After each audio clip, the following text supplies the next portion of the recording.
بسم اللہ الرحمن الرحیم۔ السلام علیکم۔ صبح سویرے کا وقت تھا۔ ہر طرف ایک پرسکون سی خاموشی تھی۔ اچانک ابا کی آواز میرے کانوں میں گونجی تھی، رانی اٹھ جا، میں کام پر جا رہا ہوں۔ ابا ہمیشہ اس بات کا خیال رکھتے کہ وہ گھر سے نکلنے سے پہلے مجھ سے ضرور ملے۔ یہ ان کی ایک نہایت محبت بھری عادت تھی۔ مجھے بستر چھوڑنے کا ذرا بھی دل نہیں کر رہا تھا۔ نیند کا غلبہ بھی تھا اور لحاف کی گرمی بھی دل کو بھا رہی تھی، لیکن جیسے ہی ابا کی آواز آئی میں نے فوراً اپنا لحاف چھوڑا، اپنی آنکھیں ملتے ہوئے جلدی سے بستر سے نکلی اور ننگے پاؤں ہی صحن میں آ گئی۔ میں جیسے ہی صحن میں پہنچی دیکھا کہ ابا وہیں کھڑے میرا انتظار کر رہے تھے۔ ان کے چہرے پر محبت بھری مسکراہٹ تھی اور آنکھوں میں وہی شفقت جو میں ہمیشہ دیکھتی تھی۔ جیسے ہی میں ابا کے قریب پہنچی انہوں نے میرے سر پر بڑے پیار سے ہاتھ رکھا اور ان کے نرم الفاظ نے دل کو مزید سکون بخشا۔ رانی بیٹا، میں اب جا رہا ہوں، اپنا خیال رکھنا اور اماں کی باتیں ماننا۔ میرے جانے کے بعد اپنی ماں کو بالکل بھی تنگ نہیں کرنا۔ ان کی باتوں میں ہمیشہ محبت اور فکر شامل ہوتی تھی، جیسے وہ اپنے کام پر جا کر بھی دل سے میرے ساتھ ہوتے اور ان کو وہاں پر بھی میری ہی فکر ستاتی تھی۔ ابا کے یہ الفاظ میرے دل میں گونجنے لگے۔ وہ روز مجھے اسی طرح رخصت کر کے جاتے تھے اور میں بھی انہیں ہلکی سی مسکراہٹ کے ساتھ الوداع کہتی۔ میں نے بھی مدھم سی آواز میں کہا، خدا حافظ ابا۔ یہ ہمارا روز کا معمول تھا، لیکن ہر دن یہ لمحہ میرے لیے نیا اور خاص ہوتا۔ ابا میرے بغیر کبھی گھر سے نہیں نکلتے تھے اور ان کے چہرے پر ہلکی سی مسکراہٹ ضرور ہوتی تھی، جیسے ان کا دن میری طرف ایک نظر دیکھے بغیر شروع ہی نہیں ہو سکتا تھا۔ ان کے جانے کے بعد کچھ دیر میں یوں ہی صحن میں کھڑی رہی، جیسے ان کی شفقت اور محبت کی وہ آخری جھلک دل میں بسا رہی ہوں۔ جب ابا باہر نکل گئے تو میں نے ایک لمبی سانس لی، اپنے خوابیدہ خیالات کو چھوڑ کر خود کو دن کی شروعات کے لیے تیار کرنے کا سوچا۔ میں نے اپنا منہ ہاتھ دھویا اور باورچی خانے کی طرف چل دی۔ اماں وہاں پر پہلے سے ہی موجود تھی، جیسے ہر دن کی طرح آج بھی انہوں نے جلدی اٹھ کر ابا کے لیے ناشتہ تیار کیا تھا۔ یہ ان کی روزانہ کی روٹین تھی۔ وہ صبح نماز فجر کے بعد کچھ دیر ذکر میں مشغول رہتی، پھر صحن میں جھاڑو دے کر ابا کے لیے ناشتہ بنانے لگتی۔ جیسے ہی انہوں نے مجھے دیکھا تو پیار بھرے انداز میں مسکرائیں اور پھر پراٹھا بنانے میں مصروف ہو گئیں۔ ان کی نگاہوں میں پیار اور تھوڑا سا خفاپن بھی تھا۔ جبھی وہ بولی، رانی تیرا ابا روز تیرے انتظار میں کھڑا رہتا ہے، تجھے دیکھے بغیر تو وہ گھر سے نکلتا ہی نہیں، روز اخیر تک تجھے آوازیں دیتا ہے اور تو سوئی رہتی ہے، تو خود کیوں نہیں جاگ جاتی؟ تیرے ابا کا دل ہمیشہ تیری طرف ہی لگا رہتا ہے۔ کیا ہی اچھا ہو اگر تو بھی ہماری طرح سویرے اٹھ جا اور اپنے باپ کے سامنے ناشتہ کر، اس سے اس کا بھی دل خوش ہو جائے گا اور اس کا دن بھی اچھا گزرے گا۔ تو جانتی ہے تیرا باپ تجھ سے کتنی محبت کرتا ہے۔ اماں کی یہ باتیں ہمیشہ کی طرح میرے دل کو چھو لیتی اور مجھے اندازہ ہوتا کہ شاید میں واقعی تھوڑی سی سست ہو گئی ہوں۔ میں نے پانی کا گلاس بھرتے ہوئے لاپرواہی سے کہا، اماں آپ کو تو معلوم ہے صبح سویرے مجھے کتنی گہری نیند آتی ہے، اور جب میری آنکھیں موند کر میں اس پرسکون لمحے میں ڈوبی ہوں تو میرا دل چاہتا ہے کہ وقت تھم جائے۔ میں نے شرارتی انداز میں مسکراتے ہوئے اماں کی طرف دیکھا۔ اگر ابا کو اتنی جلدی نہ جانا ہوتا تو میں اس وقت تک سوتی رہتی، بلکہ شاید ابھی تک بستر میں ہی ہوتی۔ اماں میری طرف خفگی سے دیکھتی رہیں۔ ان کی نظریں مجھے گویا بتا رہی تھی کہ انہیں میرا صبح دیر سے اٹھنا بالکل بھی پسند نہیں تھا۔ اماں کی یہی عادت تھی، وہ بھی چاہتی تھی کہ میں صبح اٹھ کر فجر کی نماز پڑھوں، کچھ دیر کے لیے تلاوت کروں اور پھر بے شک اپنے دن کا آغاز کروں یا اگر دل چاہے تو دوبارہ سو جاؤں۔ ان کے لیے یہ روحانی لمحے بہت اہمیت رکھتے تھے، مگر میں نیند کی اتنی پکی تھی کہ چاہ کر بھی صبح اٹھ نہیں پاتی تھی۔ ہر صبح کا یہ منظر تقریباً ایک جیسا ہی ہوتا تھا۔ میں اماں کے سامنے تھوڑا نخرہ دکھا دیتی تھی اور وہ اپنی خفگی میں میری اصلاح کرنے کی کوشش کرتی تھی۔ یہ بات سچ ہے کہ ہماری اصلاح صرف ہمارے والدین ہی کرتے ہیں، دوسرے لوگوں کو ہم سے کوئی غرض نہیں ہوتی کہ ہم سیدھی راہ پر چلیں یا نہ چلیں، لیکن ہمارے والدین کو ہماری ہمیشہ فکر رہتی ہے کہ ان کی اولاد ہمیشہ سیدھے راستے پر چلے۔ ابھی یہ گفتگو جاری ہی تھی کہ اچانک دروازے پر دستک ہوئی۔ صبح کے اس وقت دروازے پر دستک سن کر مجھے ایک لمحے کے لیے حیرت ہوئی، کیونکہ عموماً اتنی صبح کوئی آتا نہیں تھا۔ میں نے اماں کی طرف دیکھا اور خود میں کچھ سوچتے ہوئے احتیاطاً پوچھا، کون ہے؟ باہر سے ایک نحیف سی آواز سنائی تھی، مسافر ہوں، بھوکا ہوں، کچھ کھانے کو چاہیے؟ میں نے فوراً کہا، آپ انتظار کریں، میں ابھی کھانا لے کر آتی ہوں۔ میں جلدی سے باورچی خانے میں اماں کے پاس گئی اور انہیں مسافر کے آنے کا بتایا۔ اماں نے جلدی جلدی ایک گرم روٹی بنائی، جیسے اس کام میں ہمیشہ کی طرح ان کے ہاتھ تیز چلنے لگے اور ان کے چہرے پر ایک نرمی سی آ گئی۔ انہوں نے روٹی پر دیسی گھی رکھا اور ایک چھوٹی سی کٹوری میں سالن ڈال کر میرے ہاتھ میں دیا۔ اماں کی ہمیشہ سے یہی ہدایت تھی کہ کسی سوالی کو کبھی خالی ہاتھ نہ جانے دیا جائے۔ اگر کوئی کھانے کا سوال کرے تو اس کا پیٹ بھر کر بھیجنا چاہیے۔ ان کی ان باتوں نے مجھے بچپن سے ہی یہ بات سکھا دی تھی کہ انسانیت کا تقاضا یہی ہے کہ کسی کو بھوکا نہ چھوڑا جائے۔ میں برتن لے کر باہر آئی اور دروازہ کھولا۔ اس مسافر کا چہرہ کچھ ایسا تھا کہ میں ٹھٹک گئی۔ وہ اونچا، لمبا، جوان اور خاصا پرکشش شخص نظر آیا اور اس نے اپنے کندھوں پر ایک کالی شال اوڑھ رکھی تھی۔ موسم کی ہلکی سی ٹھنڈک میں اس کا جسم سردی سے لرز رہا تھا اور اس کی آنکھیں ہلکی ہلکی سرخ تھیں، جیسے وہ کسی بخار کی زد میں ہو یا اس کی طبیعت بگڑی ہوئی ہو۔ میں نے اس کی طرف کھانا بڑھایا اور وہ بڑی تیزی سے کھانا کھانے لگا۔ اس کے انداز سے صاف ظاہر ہو رہا تھا کہ وہ واقعی بھوکا ہے اور شدید بھوک کی شدت سے وہ کھانے پر جھپٹ پڑا۔ گرم گرم روٹی کے ہر نوالے کو وہ ایسا لطف لے کر کھا رہا تھا کہ مجھے اس کی بھوک کا اندازہ ہونے لگا۔ جب اس نے روٹی ختم کر لی تو میں نے دھیرے سے پوچھا، آپ کو اور روٹی چاہیے؟ اس نے اپنی آنکھوں میں شکر گزاری کا احساس لیے کہا، نہیں، تمہارا بہت شکریہ، تم نے بہت مدد کی۔ اس کی آنکھوں میں ایک عجیب سی چمک اور شکر گزاری تھی جس نے مجھے بھی متاثر کر دیا۔ اس نے باتوں کے دوران بتایا کہ وہ اس علاقے میں ایک کرائے کا کمرہ ڈھونڈ رہا ہے، کیونکہ مسافر ہونے کی وجہ سے باہر سونے سے اس کی طبیعت دن بدن بگڑتی جا رہی ہے۔ وہ کاروبار کے سلسلے میں اس شہر میں آیا تھا اور اب کچھ دن قیام کرنے کی خواہش رکھتا تھا تاکہ آرام سے اپنا کام مکمل کر سکے۔ میں نے لمحہ بھر سوچا اور کہا، ہمارے اوپر کی منزل پر ایک کمرہ خالی پڑا ہوا ہے اور ہمارے استعمال میں بھی نہیں ہے۔ آپ ایسا کریں، ذرا رکیں، میں اماں سے پوچھ کر آپ کو بتاتی ہوں یا انہیں بھیج دیتی ہوں، آپ انہیں سے بات کر لیجئے گا۔ یہ کہہ کر میں نے جلدی سے برتن اٹھائے اور باورچی خانے میں واپس آئی۔ اماں کو ساری بات بتائی اور انہیں باہر کھڑے مسافر کے پاس بھیج دیا تاکہ وہ خود بات چیت کر سکیں۔ تب تک میں نے اپنے ناشتے پر توجہ دی۔ جب اماں اس کے ساتھ بات کر کے واپس آئیں تو ان کے چہرے پر ایک خاص مسکراہٹ تھی۔ انہوں نے خوش دلی سے کہا، ارے وہ تو بڑا بھلا مانس بچہ ہے، اتنا با ادب بچہ میں نے شاید ہی کبھی دیکھا ہو۔ اس نے تو اپنی باتوں سے میرا دل ہی جیت لیا ہے۔ تم ایسا کرو، ناشتہ کر کے اوپر کے کمرے کی صفائی کر دو تاکہ اسے رہنے کے قابل بنا سکو۔ اس وقت وہ بیٹھک میں آرام کرے گا، اس کی طبیعت ٹھیک نہیں ہے، تیز بخار ہے اسے۔ میں اب اس کے لیے چائے بنا دیتی ہوں اور وہ اب چند ماہ یہاں قیام کرے گا۔ اس سے اس کا بھی بھلا ہو جائے گا اور ہمارے ہاتھ بھی 4 پیسے آ جائیں گے۔ ویسے بھی وہ کمرہ تو خالی ہی پڑا ہے۔ اماں نے بڑے اطمینان کے ساتھ اس کی رہائش کے سارے معاملات طے کر لیے تھے اور اس کی حالت کو دیکھ کر ان کا دل پگھل چکا تھا۔ میں نے خاموشی سے اپنے ناشتے کا آخری نوالا لیا، گویا خود کو یاد دلا رہی تھی کہ اب وقت آ گیا ہے اس کمرے کو صاف کرنے کا۔ جیسے ہی ناشتہ مکمل ہوا، میں نے اپنا دوپٹہ ایک طرف باندھا اور ایک مضبوط فیصلہ کر لیا کہ اس کمرے کو ایسی صفائی دینی ہے کہ کسی کو شکایت نہ ہو۔ میں اوپر والے کمرے کی طرف آ گئی، جسے ہم نے برسوں سے محض فالتو سامان رکھنے کے لیے مخصوص کر رکھا تھا۔ اس کمرے میں ہمارا اکثر آنا جانا نہیں ہوتا تھا، کیونکہ گھر میں تو ہم 3 ہی لوگ تھے، میں، اماں اور ابا۔ ابا صبح کو کام پر جاتے اور شام کو تھکے ہارے واپس آتے، اور یوں ہمارا نیچے والا کمرہ ہی کافی تھا۔ کمرے کی صفائی میں لگتے ہی مجھے اندازہ ہو گیا کہ یہ کام اتنا آسان نہیں ہوگا۔ کمرے کے کونے کونے میں مٹی اور گرد جمع ہو چکی تھی، جیسے کسی ویرانے میں برسوں سے کوئی بسا نہ ہو۔ ہر بار جب میں جھاڑو لگاتی، ایک گرد کا بادل فضا میں بکھر جاتا اور سانس لینا دشوار ہو جاتا، لیکن میں نے ہار نہیں مانی، کیونکہ اماں نے کہا تھا کہ اس کمرے کو مہمان کے قابل بنانا ہے، اور میں اماں کی توقعات پر پورا اترنا چاہتی تھی۔ 2 گھنٹے کی محنت مشقت کے بعد جب بالآخر کمرے کی شکل کچھ بہتر ہوئی تو مجھے اپنے ہی جسم سے الجھن ہونے لگی۔ مٹی اور پسینے کی بو نے جیسے میرے اطراف کو گھیر لیا تھا اور پورے جسم میں ایک عجیب سی خارش ہو رہی تھی۔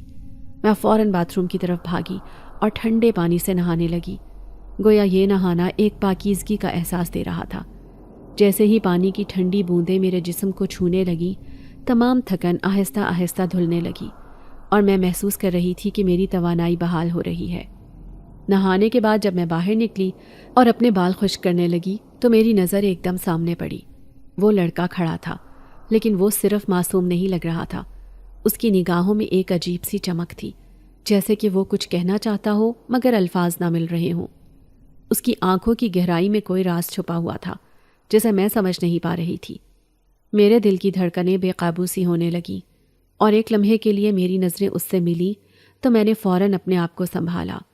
تبھی وہ بولا، میں اوپر جانا چاہتا ہوں، خالہ جان نے کہا ہے کہ اب میں اوپر جا کر آرام کر سکتا ہوں، آپ مجھے راستہ دکھا دیں۔ اس کے لبوں سے لفظ نکلتے ہی جیسے میری ساری تھکن بھول گئی۔ میں نے اس کی درخواست پر سر ہلایا اور سیڑھیوں کی طرف اشارہ کیا۔ اس نے شکریہ کے انداز میں سر جھکایا اور جب وہ سیڑھیاں چڑھنے لگا تو مجھے یوں محسوس ہوا جیسے اس کی نظریں اب بھی میری طرف ہی ہیں، گویا وہ مجھے بغور دیکھ رہا ہے لیکن خاموشی سے۔ اس کے جانے کے بعد بھی اس کی موجودگی کا احساس میرے ارد گرد باقی رہا، جیسے ہوا میں اس کی موجودگی کی مہک کتنی دیر تک موجود رہی۔ ایک لمحے کے لیے مجھے یوں محسوس ہوا کہ یہ معمولی انسان نہیں بلکہ کوئی بہت خاص شخصیت ہے جس کے وجود کا مجھ پر گہرا اثر ہو رہا ہے۔ اس کا خیال میرے ذہن میں اتنی شدت سے پیوست ہو چکا تھا کہ میں اپنے کمرے میں واپس آ کر بھی اس کی ان آنکھوں کی چمک کو بھول نہیں پا رہی تھی۔ میرا نام رانیہ ہے، سب پیار سے مجھے رانی کہہ کر بلاتے ہیں۔ شاید یہ نام میرے لیے میری قسمت میں لکھا ہوا تھا، کیونکہ میری پیدائش والدین کے لیے ایک ایسی خوشی لے کر آئی تھی جس کا وہ برسوں سے خواب دیکھ رہے تھے۔ ابا نے میرا نام بڑے شوق سے رکھا تھا۔ شادی کے 8 برس بعد جب اماں کی گود خالی رہتے رہتے بھری تو گویا وہ مجھے دنیا کی سب سے بڑی خوش نصیبی سمجھنے لگی۔ میرے بعد ان کی زندگی میں مزید اولاد کی کوئی خوشی نہ آئی اور اس طرح میں ہی ان کی آنکھوں کا تارا، ان کا خواب اور ان کی زندگی کا محور بن گئی۔ ابا کا میرے ساتھ محبت کا رشتہ کسی عام باپ اور بیٹی کا رشتہ نہیں تھا، بلکہ یوں لگتا تھا جیسے انہوں نے میرے ہونے کو اپنی زندگی کا مقصد بنا لیا تھا۔ ان کی ہر نظر، ہر بات، ہر فیصلہ مجھ پر آ کر ٹھہر جاتا تھا۔ اس پیار میں ایک شدت تھی جو شاید میری اکلوتی اولاد ہونے کی وجہ سے بھی تھی۔ میں اب 17 برس کی ہو چکی تھی اور اپنے گاؤں کے واحد اسکول سے میٹرک تک تعلیم حاصل کی۔ میرے گاؤں میں اسکول تو موجود تھا، لیکن اس کے بعد کالج کی تعلیم کے لیے شہر جانا پڑتا، اور یہی وجہ تھی کہ میرے اور ابا کے خیال میں کالج کا انتخاب مناسب نہیں تھا۔ شہر کا روزانہ آنا جانا، جہاں بسوں کی بے ہنگم قطاریں، راستے کی گرد اور ہنگامہ آرائی سے بھری مصروفیت تھی، یہ میرے لیے ناقابل برداشت ہوتا۔ شاید اسی لیے ہم دونوں نے اتفاق کیا کہ میں مزید تعلیم کے لیے شہر نہ جاؤں۔ اس فیصلے نے میری زندگی کو ایک نئے رخ پر ڈالا، جہاں اب میرا زیادہ تر وقت گھر کے کام کاج اور اماں کی مدد میں گزرتا تھا۔ اب گھر میں میری ذمہ داریوں کا دائرہ وسیع ہو چکا تھا۔ اماں جو میرے مستقبل کے لیے طرح طرح کے خواب سجائے ہوئے تھی، آج کل میری شادی کے لیے جہیز کی تیاریوں میں مصروف رہتی تھی۔ ہاتھوں میں مہندی کی خوشبو کے خواب اور ذہن میں شادی کی باتوں کے بیچ وہ ایک ایک چیز کو اپنی محبت سے سنوارتی تھی۔ اماں کو میری فکر تھی کہ ہر چیز مکمل ہو تاکہ میری زندگی میں کبھی کسی چیز کی کمی نہ ہو۔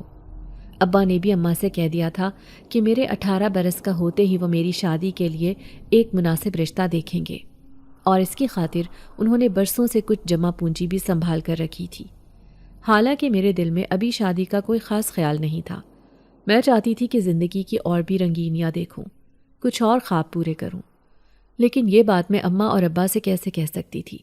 وہ اپنے خیالوں میں میری زندگی کا ایک ایسا نقشہ بنا چکے تھے جس میں شاید میری پسند اور ناپسند کو جگہ نہ ملی تھی، مگر پھر بھی میں ان کے جذبے کو دیکھ کر خاموش رہتی۔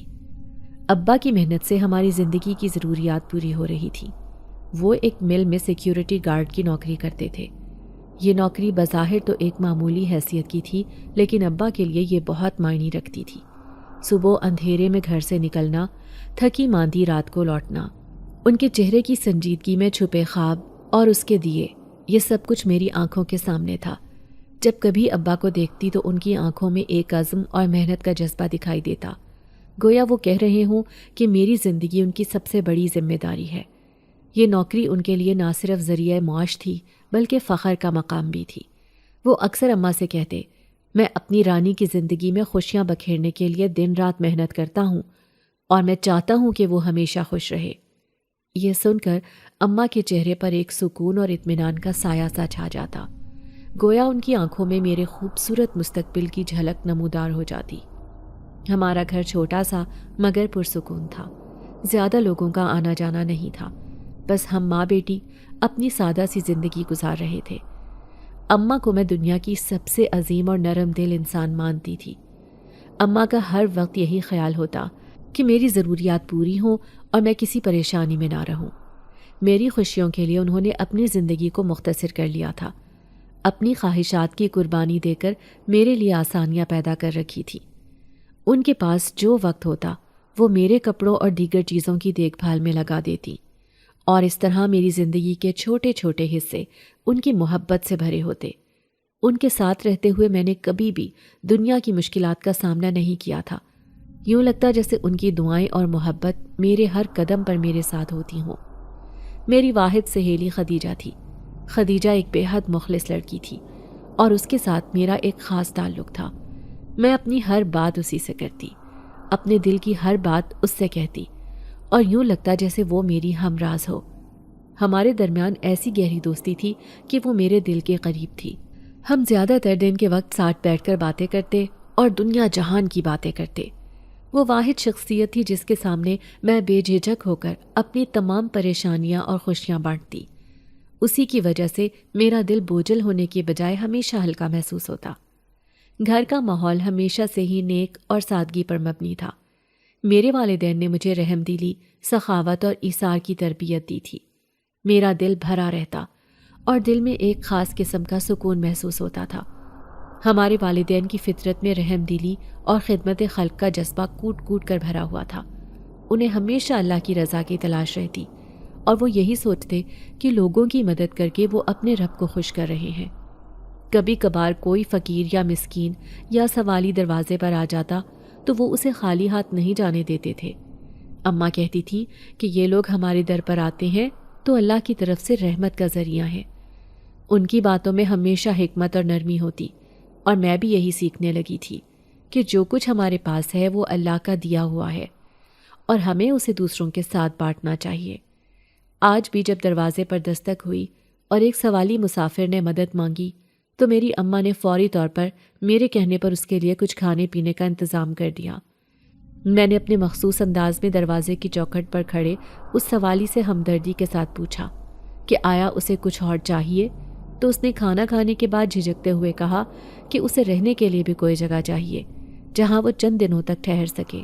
یہ بات سن کر میں فوراً امی کے پاس آئی، لیکن پھر حیران ہوئی اور سوچ میں پڑ گئی کہ اماں نے فوری طور پر اوپر کے خالی کمرے کے لیے حامی بھر دی۔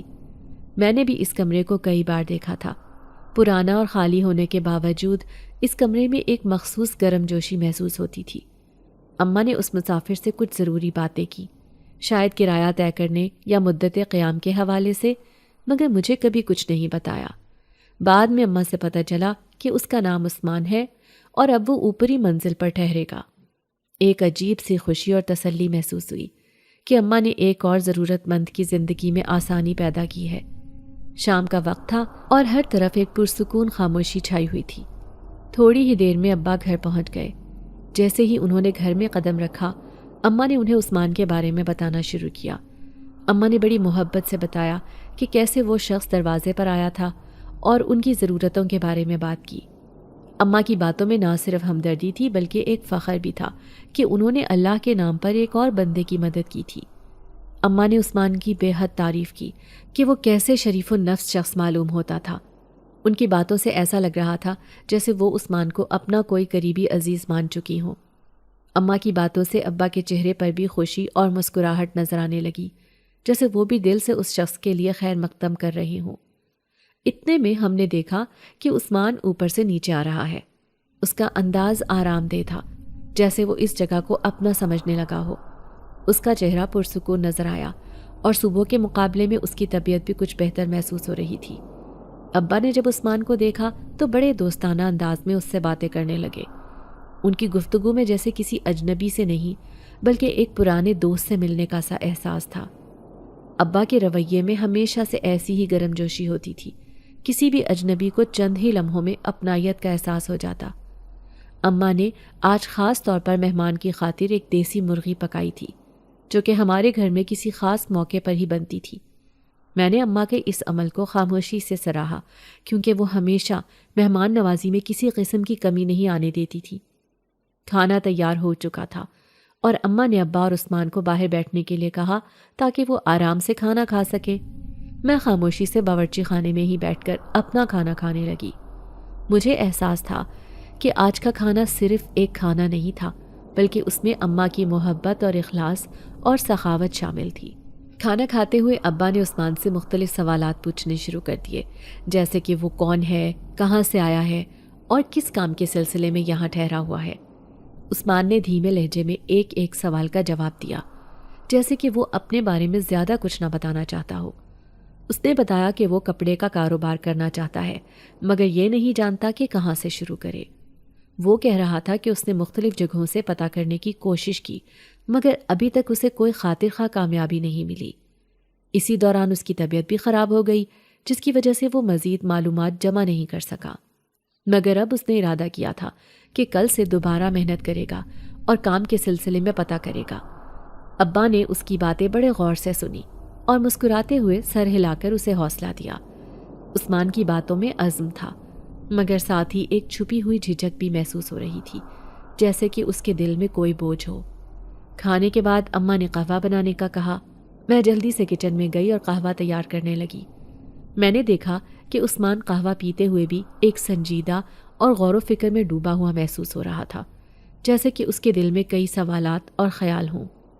ابا نے قہوہ پیتے ہوئے اس سے مزید کچھ سوالات کیے تاکہ اسے تھوڑا اور جان سکیں، مگر عثمان نے اپنے مخصوص نپے تلے انداز میں جواب دیے، جیسے وہ کچھ چھپا رہا ہو۔ اس کا انداز مجھے عجیب سا لگا۔ اس کی گفتگو میں ایک پراسراریت تھی۔ میں نے دیکھا کہ اس نے وہی شال کندھوں پر اوڑھ رکھی تھی جو صبح بھی تھی، اور یوں لگ رہا تھا جیسے اس کے دل و دماغ میں کچھ نہ کچھ چھپا ہوا ہے۔ وہ خاموشی سے ابا سے اجازت لے کر واپس اوپر چلا گیا۔ اس رات جب میں اپنے بستر پر لیٹ کر سوچ رہی تھی تو میرے دل میں مختلف خیالات گردش کرنے لگے۔ ایک انجانا سا احساس تھا کہ اس شخص کے بارے میں کچھ ٹھیک نہیں ہے، جیسے اس کے اندر کوئی بھید چھپا ہو۔ میں نے سوچا کہ اگرچہ اس کا ہمارے گھر میں رہنا مجھے کچھ عجیب لگ رہا ہے مگر اماں ابا کے لیے میں نے اپنی یہ تشویش ظاہر نہیں کی۔ اماں اور ابا ہمیشہ ہی دوسروں کی مدد کرنے کے عادی تھے، چاہے ان کے اپنے حالات کتنے ہی مشکل کیوں نہ ہوں۔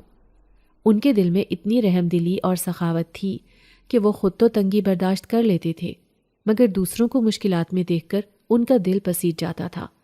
شاید یہی وجہ تھی کہ انہوں نے عثمان کو بھی اپنے گھر میں پناہ دی۔ اپنے والدین کے اس عظیم جذبے کو دیکھتے ہوئے میں نے خود کو تسلی دی اور اپنے خیالات کو جھٹک کر نیند کی آغوش میں چلی گئی۔ اگلے دن صبح جب ابا جانے کے لیے تیار ہو رہے تھے تو انہوں نے مجھے آواز دی۔ میں اس وقت پہلے ہی جاگ رہی تھی کیونکہ رات بھر نیند پوری طرح سے آ نہیں سکی تھی، اسی وجہ سے صبح بھی آنکھ جلدی کھل گئی۔ میں جلدی سے کمرے سے باہر آئی، اپنے خیالوں میں گم تھی اور دوپٹہ گلے میں ڈال رکھا تھا۔ جیسے ہی ابا کے ساتھ اس اجنبی کو کھڑے دیکھا تو جھٹ سے جھجک گئی اور فوراً دوپٹہ سر پر جما کر آگے بڑھی۔ ابا اور اس اجنبی کو مشترکہ سلام کیا جس کا ابا نے جواب دے کر میرے سر پر شفقت سے ہاتھ رکھا اور باہر کی طرف روانہ ہو گئے۔ وہ اجنبی مجھے حیرت سے دیکھ رہا تھا اور پھر شوخ مسکراہٹ کے ساتھ چلا گیا۔ مجھے اس کا اس طرح دیکھنا کچھ ناگوار گزرا، جیسے اس کی نظروں میں کوئی عجیب سا تجسس ہو۔ دل تو چاہا کہ اسی وقت اسے کچھ کہوں مگر چپ رہنے میں ہی بہتری سمجھی۔ اس کے بعد میں سیدھا باورچی خانے میں اماں کے پاس آئی اور ہچکچاتے ہوئے کہا، اماں آپ کو نہیں لگتا کہ یہ آدمی کچھ عجیب سا ہے، جیسے اس کے اندر کوئی پراسراریت چھپی ہو؟ میں نے اپنے الجھے ہوئے خیالات اماں کے سامنے رکھے۔ اماں نے مسکرا کر کہا، ارے بیٹی یہ سب تمہارا وہم ہے، سیدھا سادہ بچہ ہے، بس طبیعت خراب ہونے کی وجہ سے کچھ سست ہے، باقی سب ٹھیک ہے، کوئی ایسی بات نہیں ہے۔ اماں نے میری تسلی کی خاطر یہ بات کہی اور میرا ناشتہ میرے سامنے رکھ دیا، مگر میرے دل میں ایک انجانا سا شک پیدا ہو چکا تھا، جیسے میری چھٹی حس مجھے کسی خطرے کا اشارہ دے رہی ہو۔ ناشتہ کرنے کے بعد میں نے اماں کو بتا کر اوپر کی طرف قدم بڑھائے۔ دراصل میرا مقصد اس کے کمرے کی تلاشی لینا تھا، یہ جاننے کے لیے کہ وہ کون ہے اور کہاں سے آیا ہے، کیا واقعی وہ سچ بول رہا ہے۔ میں چاہتی تھی کہ کسی طرح اس کے بارے میں کوئی ٹھوس معلومات مل سکے، لیکن جب میں اس کے کمرے میں پہنچی تو وہاں کوئی خاص چیز نظر نہیں آئی، کیونکہ اس کے بقول ابھی وہ اپنا سامان نہیں لا سکا تھا، شاید آج ہی لے کر آئے گا۔ میں نے دل ہی دل میں فیصلہ کیا کہ کل دوبارہ اس کے کمرے کی تلاشی لوں گی، شاید کچھ نہ کچھ سراغ مل سکے۔ کچھ دیر بعد میں نیچے آ گئی اور اماں کو بتا کر اپنی سہیلی خدیجہ کے گھر چلی گئی تاکہ اپنے ذہن کو تھوڑا پرسکون کر سکوں، مگر ذہن کے کسی کونے میں وہ اجنبی اور اس کا عجیب رویہ بار بار سوال بن کر ابھر رہا تھا۔ خدیجہ نے مجھے یوں اچانک سامنے دیکھا تو چہک کر بولی، ارے شکر ہے تم جاگ گئی، ورنہ میں ابھی کچھ دیر میں تمہارے گھر آنے والی تھی۔ خدیجہ کے لہجے میں آج کچھ الگ ہی شوخی سی تھی۔ میں نے چونک کر اسے دیکھا تو پوچھا، کیوں، کیا ہوا، تم کیوں آنے والی تھی؟ تو وہ کہنے لگی، ارے تمہارے گھر میں اتنا خوبصورت مرد آ کر رہنے لگا ہے، اتنا ہینڈسم کرایہ دار تم نے ڈھونڈا ہے، تو بس اسی کے بارے میں معلومات لینی تھی۔ خدیجہ نے یہ کہتے ہوئے ایک آنکھ دبائی۔ میں تھوڑا غصے سے اسے گھور کر رہ گئی اور کہنے لگی، ارے چھوڑو اسے، وہ تو کوئی مسافر لگتا ہے، تم بتاؤ کوئی نیا ناول آیا ہے کیا؟ میں اور خدیجہ اکثر چھپ چھپا کر خدیجہ کے گھر پر محبت بھرے ناول پڑھا کرتے تھے۔ اس کے گھر پر تنہائی کی سہولت موجود تھی، جبکہ میرے ابا یہ سب کتابیں پڑھنے کے خلاف تھے۔ ہمارے گھر میں صرف اسلامیات کی کتابیں اور رسالے آتے تھے، اس لیے مجھے جب کوئی ناول وغیرہ پڑھنا ہوتا تو میں خدیجہ کی طرف آ کر دیکھ لیتی تھی۔ تبھی وہ کہنے لگی، ارے نہیں یار، وقت ہی نہیں ملا، اب کسی دن پروگرام بنا کر تم اور میں اکٹھے جائیں گے اور چن کر لائیں گے۔ خدیجہ نے کہا اور پھر ساتھ ہی کہنے لگی، ارے بتاؤ تو صحیح، وہ کون ہے، کہاں سے آیا ہے، کیا کرتا ہے؟ سارے گاؤں میں اس کرایہ دار کی دھوم مچی ہوئی ہے، ہر کوئی اس سے متاثر نظر آ رہا ہے، اور تمہارے نزدیک وہ کوئی اہمیت ہی نہیں رکھتا۔ خدیجہ نے جب یہ کہا تو میں حیران رہ گئی اور پوچھا، آخر کس نے یہ خبر اڑائی ہے، کون اس طرح کی باتیں کر رہا ہے؟ جبکہ خدیجہ سنجیدہ ہو گئی اور کہنے لگی، دراصل وہ کرایہ دار پہلے بھی کئی گھروں میں پوچھ چکا تھا کہ کہیں اسے کوئی کمرہ کرائے پر مل جائے، لیکن کسی نے بھی حامی نہیں بھری، کوئی بھی کسی انجان مرد کو اس طرح کمرہ نہیں دینا چاہتا تھا، لیکن تمہارے گھر میں جب وہ آ کے رہنے لگا تو لوگوں نے بہت زیادہ حیرت کا اظہار کیا اور مختلف باتیں کرنے لگے، بس اور کچھ نہیں۔ خدیجہ نے ڈھکے چھپے لفظوں میں جب یہ کہا تو میرا رواں رواں سلگ اٹھا تھا۔ میں سوچ بھی نہیں سکتی تھی کہ گاؤں کے لوگ اتنی دقیانوسیت کا مظاہرہ کریں گے، حالانکہ یہاں پر تو مہمان کو اتنی عزت دی جاتی ہے، اسے اتنا مان دیا جاتا ہے، پھر نہ جانے کیوں گاؤں کے لوگ اس طرح کی باتیں کر رہے ہیں۔ مجھے بہت غصہ آیا، اتنا کہ میرا موڈ ایک دم خراب ہو گیا، اور میں نے خدیجہ کی روکنے کی بھی پرواہ نہیں کی، چپ چاپ اٹھ کر گھر چلی آئی۔ اماں نے جب مجھے سنجیدہ دیکھا تو پوچھنے لگی، کیا ہوا رانی، تو گئی تو بڑی خوش خوش تھی، جب واپس آئی ہے تو تیرا منہ کیوں لٹکا ہوا ہے؟ اماں اس وقت ساگ کے پتے توڑ رہی تھی اور میں بھی ان کے پاس بیٹھ کر بے دلی کے ساتھ ساگ میں ہاتھ مارنے لگی۔ تبھی میں نے کہا، اماں خدیجہ نے بتایا کہ گاؤں کے لوگ عجیب باتیں کر رہے ہیں، وہ کرایہ دار ہمارے گھر پر رہ رہا ہے تو گاؤں کے لوگوں کی زبانیں کھل گئی ہیں۔ میں نے اماں کو سادہ سے الفاظ میں بتا دیا تو اماں کے چہرے پر سوچ کی لکیریں پھیل گئیں، لیکن کچھ دیر بعد وہ کہنے لگی، تو پریشان مت ہو رانی، اللہ مالک ہے، اللہ ہماری نیت کو بہتر جانتا ہے، تو بس اللہ کو خوش کر، یہ مخلوق بھی کبھی خوش ہوئی ہے؟ اماں نے یہ کہہ کر بات ہی ختم کر دی تو میرے دل میں بھی اطمینان سا اتر آیا تھا۔ میں اور اماں مل کر ساگ کاٹنے لگے اور ساتھ ساتھ ادھر ادھر کی باتیں کرنے لگے، جب اچانک ہی وہ کرایہ دار چلا آیا۔ اس کا چہرہ اس وقت بھی تھکا تھکا لگ رہا تھا، صبح کا گیا ہوا تھا اور اب دوپہر ہو چکی تھی۔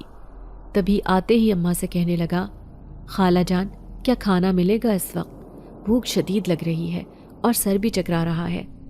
اس نے یہ کہہ کر اپنا سر دونوں ہاتھوں میں تھام لیا۔ اماں فوراً اٹھیں اور کہنے لگیں، ارے بیٹا ابھی کھانا بنا کر لاتی ہوں، تم ایسا کرو بیٹھک میں چل کر آرام کرو، شاید ابھی تمہارا بخار مکمل ٹھیک نہیں ہوا، اسی وجہ سے طبیعت زیادہ خراب ہو گئی ہے۔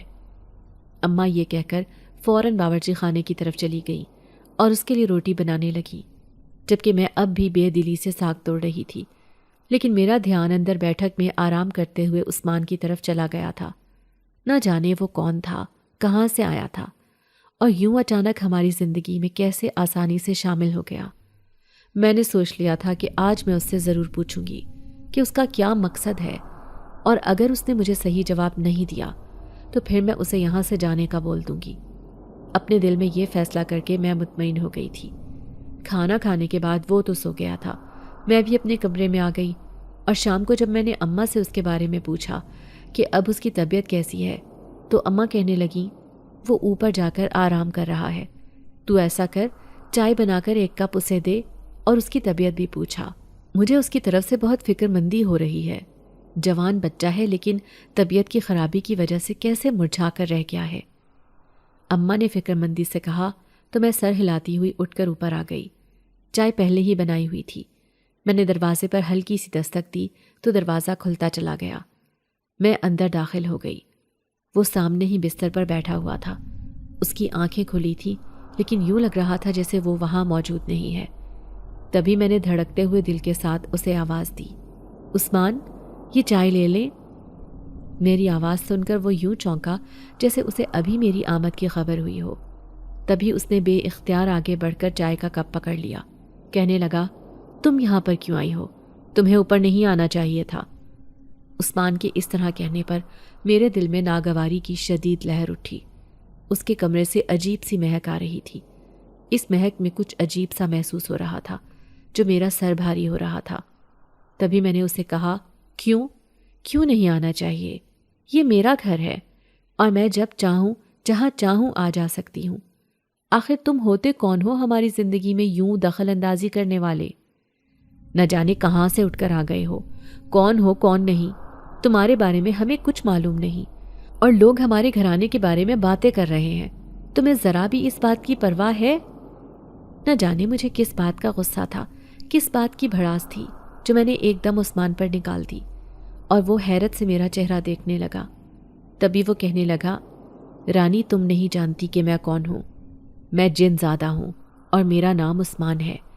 میں اس دنیا میں ایک خاص مقصد سے آیا ہوں۔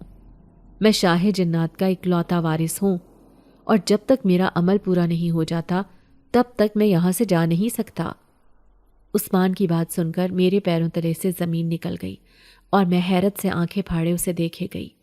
شاہ جنات کا وارث، خاص عمل، آخر تم کیا کہہ رہے ہو؟ کیا یہ کوئی مذاق چل رہا ہے؟ میرے اس طرح پوچھنے پر وہ کہنے لگا، نہیں، یہ کوئی مذاق نہیں ہے، میں سچ کہہ رہا ہوں، اور یہاں پر میں ایک خاص عمل کے ذریعے اپنا مقصد حاصل کرنے آیا ہوں۔ دراصل میں شاہ جنات کا اکلوتا وارث ہوں، اور میرے والد کے رشتہ دار میری جان کے دشمن بنے ہوئے ہیں۔ یہی وجہ ہے کہ میرے والد نے بھیس بدل کر مجھے یہاں پر بھیج دیا ہے، کیونکہ وہ چاہتے ہیں کہ میں تب تک ساری تربیت حاصل کر لوں جو جنات کا شاہ بننے کے لیے ضروری ہوتی ہے، ورنہ اگر میں وہ تربیت حاصل کرنے میں ناکام رہا تو میرے باپ کے رشتہ دار میری جگہ لے لیں گے اور وہ ہماری سلطنت کے شاہ بن جائیں گے۔ یہی وجہ ہے کہ میں اس دنیا میں آیا ہوں، اور ابھی مجھے کچھ مہینے یہیں پر رہ کر اپنے اس عمل کو مکمل کرنا ہوگا۔ اگر میں اس میں کامیاب نہ ہو پایا تو میں ہمیشہ کے لیے اپنی دنیا سے باہر ہو جاؤں گا، میں صرف اسی دنیا کا رہ جاؤں گا۔ اسی لیے میں بے حد پریشان ہوں، اور مجھے کوئی ایسی جگہ چاہیے تھی جہاں پر میں سکون سے رہ کر اپنا عمل مکمل کر سکوں اور کسی کا بھی کوئی عمل دخل نہ ہو۔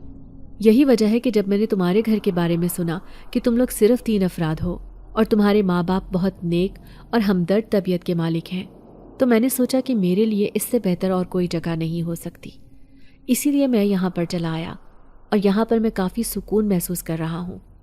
لیکن میں یہ سمجھ گیا تھا کہ تم میرے حوالے سے کچھ ٹھٹک سی گئی ہو، تمہیں مجھ سے کچھ تحفظات ہیں اور تم تجسس میں مبتلا ہو۔ اسی لیے آج میں نے تمہیں اپنی حقیقت بتا دی ہے۔ اب فیصلہ تم پر چھوڑتا ہوں۔ ہاں، تمہارا فیصلہ جو بھی ہوا، میں ایک وعدہ کرتا ہوں، تمہیں کبھی کوئی نقصان نہیں پہنچاؤں گا۔ یہ کہہ کر عثمان نے چائے کا کپ اپنے منہ کو لگا لیا، جبکہ میں اس وقت شدید حیرت کے زیر اثر تھی اور سمجھ نہیں آ رہی تھی کہ میں عثمان سے کیا کہوں۔ میں چپ چاپ آہستہ قدموں سے واپس پلٹ آئی۔ اس وقت میری ذات کے ارد گرد جیسے دھماکے ہو رہے تھے، اور میں سمجھ نہیں پا رہی تھی کہ آخر عثمان واقعی سچ کہہ رہا تھا یا نہیں۔ پہلے تو دل کیا کہ اماں کو اس کے بارے میں سب کچھ بتا دوں، لیکن پھر سوچا کہ اماں کہیں ڈر نہ جائیں، گھبرا نہ جائیں۔ اسی لیے میں نے انہیں کچھ بھی نہیں بتایا اور چپ رہی۔ تبھی اس دن کے بعد سے میں پہلے کی نسبت کافی محتاط ہو گئی تھی۔ میں اب عثمان سے کوئی بھی بات چیت نہیں کرتی تھی، بلکہ خاموشی سے اس کے اوپر نظر رکھے ہوئے تھی، کیونکہ مجھے اس بات کا ڈر تھا کہ کہیں وہ ہمیں کوئی نقصان نہ پہنچا دے، اپنے کسی عمل کے ذریعے وہ ہمارا کوئی نقصان نہ کر دے۔ یہی وجہ تھی کہ میں چپ چاپ اس پر نظر رکھے ہوئے تھی، لیکن عثمان بھی شاید اس بات کو سمجھ چکا تھا، اسی لیے وہ اپنے منہ دھیان ہی اپنے کام میں لگا رہتا۔ اب وہ زیادہ تر تو اوپر ہی رہتا تھا اور اپنے کام میں مصروف رہتا، نہ تو وہ کہیں آتا جاتا تھا اور نہ ہی وہ زیادہ تر نیچے آتا۔ اب گھر پر ایک خاموشی سی رہتی تھی۔ مجھے سمجھ نہیں آ رہی تھی کہ آخر ایسا کیوں ہو رہا ہے۔ اماں تو اب بھی عثمان سے اسی طرح محبت کرتی تھی اور اس کا اسی طرح خیال رکھتی۔ جو بھی کھانا بناتی سب سے پہلے اس کا حصہ الگ کر کے رکھتی تھی۔ عثمان کو ہمارے گھر میں آئے ہوئے 1 مہینے سے زیادہ ہو گیا تھا، اور اب یہ تھا کہ وہ اس گھر کا فرد ہی لگنے لگا تھا، لیکن میں اب بھی اس سے خوفزدہ رہتی تھی۔ مجھے یوں لگتا تھا جیسے وہ کسی بھی وقت ہمیں کوئی نقصان پہنچا دے گا۔ میں اکثر ڈری سہمی رہتی تھی۔ تبھی ایک دن اماں کہنے لگی، رانی کیا بات ہے؟ میں نے محسوس کیا ہے کہ جیسے تو کسی بات سے خوفزدہ ہے اور پریشان رہنے لگی ہے۔ کیا بات ہے مجھے بتا، شاید میں کوئی حل بتا دوں۔ اماں کے کہنے پر میں نے ایک دم چونک کر انہیں دیکھا اور پھر انہیں عثمان کے بارے میں سب کچھ بتا دیا، جسے سن کر اماں کے چہرے پر ایک عجیب سی مسکراہٹ آ گئی اور وہ کہنے لگی، رانی میں پہلے دن سے یہ بات جانتی ہوں کہ وہ ایک جن زادہ ہے، اور میں جانتی ہوں کہ اس کا تعلق جنات کی دنیا سے ہے۔ تو فکر مت کر، وہ ہمیں کوئی نقصان نہیں پہنچائے گا اور نہ ہی ہماری کسی چیز پر قبضہ کرے گا۔ وہ اپنے کام سے آیا ہے، اپنا کام کرے گا اور چلا جائے گا۔ اماں کے کہنے پر میں حیران رہ گئی تھی۔ مجھے یقین نہیں آ رہا تھا کہ اماں نے اس کی سچائی جانتے ہوئے بھی اسے اس گھر میں جگہ دی، اور میں نے اماں سے پوچھ بھی لیا، اماں آخر آپ نے اسے اپنے گھر میں پناہ کیوں دی؟ آخر آپ نے اسے اپنے کمرے میں کیوں رکھا؟ میں نے اماں سے پوچھا تو وہ کہنے لگی، اس لیے کیونکہ میں جانتی تھی کہ وہ بالکل بے ضرر ہے، وہ ہمیں کوئی نقصان نہیں پہنچائے گا۔ تجھے ابھی انسانوں کی پہچان نہیں ہے، اس کے ماتھے پر اس کا بخت لکھا ہوا ہے، وہ ہمارا کوئی نقصان نہیں کرے گا، اس لیے تو پریشان مت ہو اور اپنے آپ کو ہلکان مت کر۔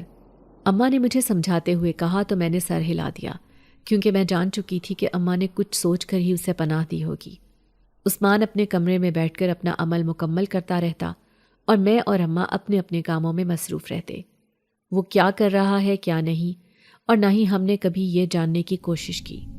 اور جب عثمان کو یہاں پر آئے ہوئے 3 مہینے ہو چکے تھے تو ایک دن وہ بہت خوش نیچے آیا اور کہنے لگا، خالہ جان آج میں اپنے عمل میں کامیاب ہو گیا ہوں، آج میں نے اس چیز کو پا لیا ہے جس کی تلاش میں میں یہاں تک آیا تھا۔ اس کے چہرے پر اس کی خوشی چھلک رہی تھی اور لہجے سے بھی خوشی آیا تھی۔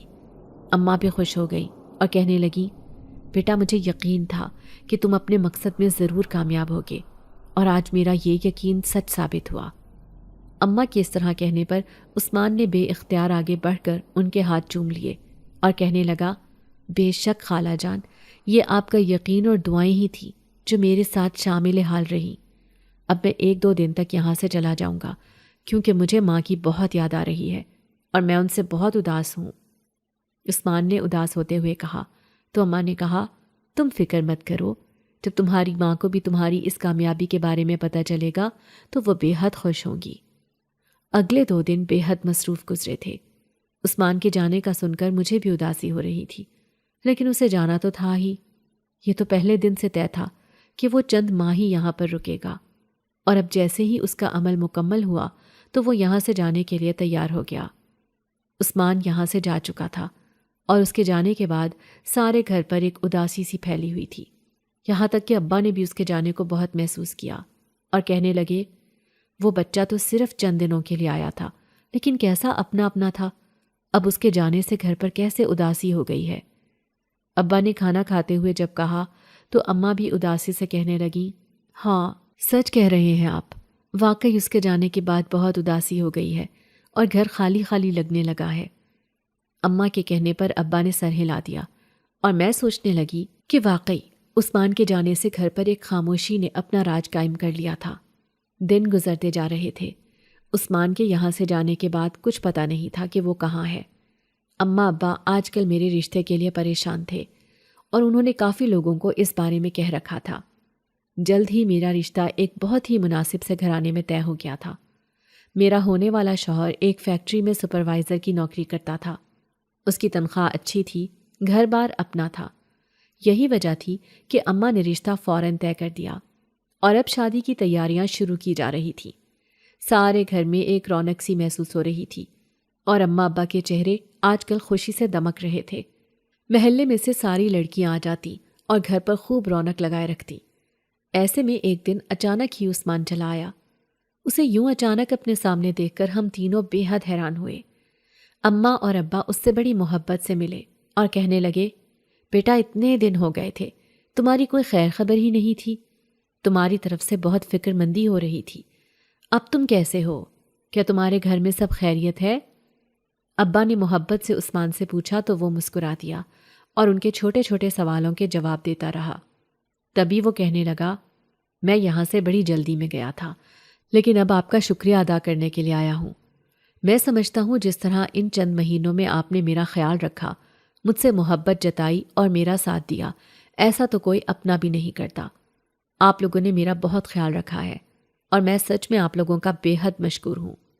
عثمان نے ان دونوں کی طرف دیکھتے ہوئے محبت سے کہا تو اماں ابا کہنے لگے، ارے یہ بھی کوئی شکریہ کی بات ہے؟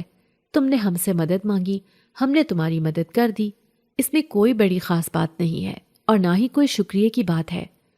اماں نے عثمان کو محبت سے دیکھتے ہوئے کہا اور تبھی کہنے لگی، ہماری بیٹی کی شادی طے کر دی گئی ہے، بہت جلد اس کی رخصتی ہے، تم بھی شادی میں ضرور آنا۔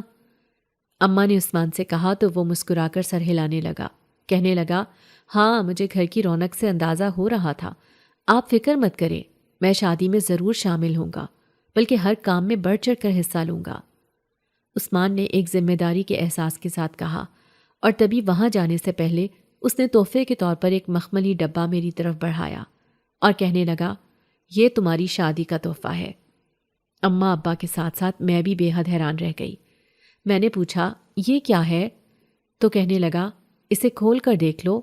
میں نے جب اسے کھول کر دیکھا تو اس کے اندر بہت خوبصورت موتیوں کا ایک ہار موجود تھا جو بہت قیمتی معلوم ہو رہا تھا۔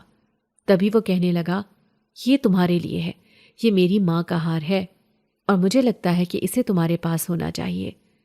عثمان نے محبت سے کہا تو میں نے بھی شکریہ کے ساتھ وہ ہار رکھ لیا۔ میں سمجھ گئی تھی عثمان نے مجھے وہ ہار کیوں دیا تھا۔ اماں ابا نے اس کا شکریہ ادا کیا تو چند لمحوں کے بعد ہی وہ وہاں سے چلا گیا تھا۔ اس کے جانے سے مجھے اندازہ ہو گیا تھا کہ اب زندگی میں دوبارہ اس سے جلدی ملاقات نہیں ہوگی۔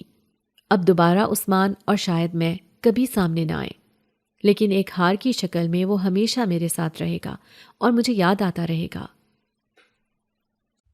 اگر آپ کو آج کی ہماری کہانی پسند آئی ہے تو اسے لائک کیجیے اور اپنے پیاروں کے ساتھ شیئر کیجیے، اور ہاں، اگر آپ نے ابھی تک ہمارا چینل سبسکرائب نہیں کیا تو ضرور کیجیے۔ ملتے ہیں کل ایک نئی اور دلچسپ کہانی کے ساتھ، تب تک کے لیے اللہ حافظ۔